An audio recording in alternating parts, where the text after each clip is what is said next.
It's funny. When we think about things that change the world, we usually picture these incredibly complex, intricate designs. But every now and then, history is turned on its head by a blueprint that's, well, almost shockingly simple. An idea so basic, so direct, so incredibly effective that it just completely changes the game. And today, that's what we're talking about.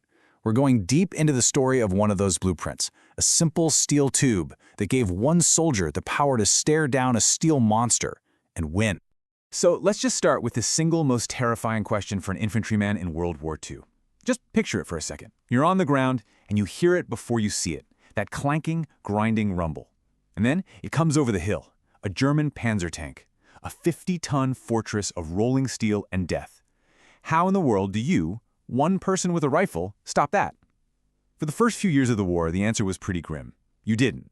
You ran, you hid, or you died. And then, just like that, the entire equation flipped. But the solution, the answer to this massive problem, it didn't come out of some state-of-the-art research facility after years of testing. No, the key to stopping one of the most advanced war machines on the planet was literally found lying in a pile of junk. And this, right here, is where the story gets really good. Okay, so let's set the scene. It's May 6th, 1942, at the Aberdeen Proving Ground in Maryland. The top brass of the U.S. Army are out there watching demonstrations of all these huge, complicated anti-tank cannons. And while all that's going on, two guys, a colonel named Leslie Skinner and a lieutenant named Edward Uhl, show up with something else, something they literally cobbled together that morning. I mean, really think about this for a second. This is improvisation on a legendary scale. Lieutenant Uhl finds an old rusted steel tube just lying around that happens to be the right size. He needs sights for it, so he grabs a wire coat hanger and a pair of pliers and just bends them into shape. So while all these other teams are struggling to set up their massive 100-pound guns, Uhl just walks up with this thing on his shoulder, takes aim at a moving tank target, and nails it. Then he does it again. The generals watching were just stunned. And the head of research, Major General Gladian Barnes, he got it immediately. He looked at this bizarre, homemade-looking tube and said it reminded him of a weird musical instrument that a famous radio comedian at the time, Bob Burns, used to play in his act. The instrument was called a bazooka. The name stuck. And in that instant, a legend was born. And what happened next just shows you the sheer panic and urgency of the time. We're not talking about months of committee meetings. On the very same day as that coat hanger and scrap pipe demonstration, the Army placed an order for 5,000 of them. 5 months later, General Electric is churning them out by the thousands. I mean, the speed from a crazy idea in a junkyard to mass production, it was absolutely unheard of. But here is the most important number in this entire story. $25. That's what it cost to make one M1 bazooka launcher. Now, let's put that in perspective. A single German Panther tank cost the equivalent of about $47,000. For the price of just one of their tanks, the U.S. could give thousands of its soldiers the power to kill it. This wasn't just a new weapon. It was a total disruption of the economics of war. So, of course, the bazooka gets rushed from the factory floor straight to the front lines. Its first big test is Operation Torch, the Allied invasion of North Africa. You've got this weapon born from a miracle of improvisation, and you'd think its combat debut would be heroic, right? Well, it was almost a complete and utter disaster. Just imagine this. You're a soldier landing on a hostile beach. You're given a crate stamped with the word secret and told not to open it till you're being shot at. When you finally do, you find this weird tube and some rockets with no instructions. You have to figure out how to use it in the middle of a battle. And to make it all worse, the damp sea air had messed up the rocket propellant. One unit later reported that of the first 20 rockets they tried to fire, only 7 actually worked. The Army's secret weapon was on the brink of being labeled a total failure. And then, the absolute worst-case scenario happened.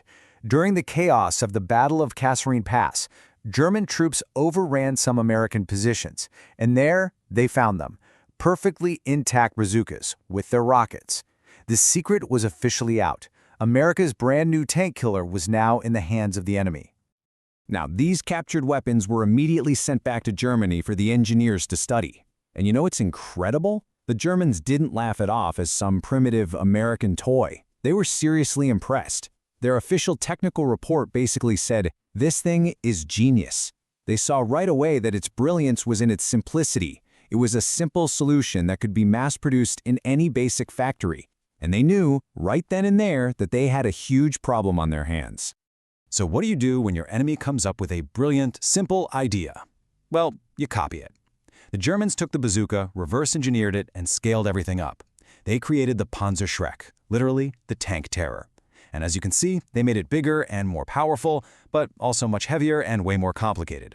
It was a direct response, a clear admission that a simple American idea had just forced the entire German war machine to play catch-up.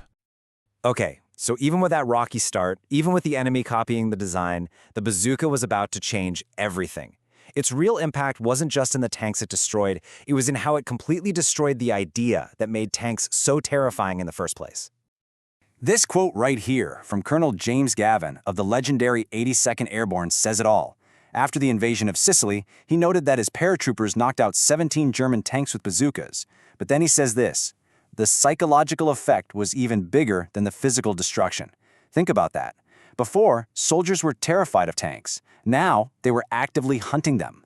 The bazooka didn't just give them a weapon, it gave them confidence. It turned fear into aggression. And this is where the American philosophy really came into its own. Just look at these numbers. The Germans did an impressive job building their bigger, more complex Panzer Schrecks. But the United States, well, it just buried them in sheer quantity. America's industrial might churned out nearly 500,000 bazookas. It was a war of production, and America was winning. So you might ask, did all that quantity actually translate to results on the battlefield? Well, the data from the Normandy campaign speaks for itself. After D-Day, in the American sector alone, bazookas were responsible for 12% of all German tank and armor losses. 12%.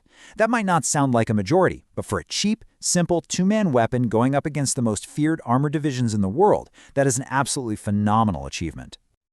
And this is the real checkmate.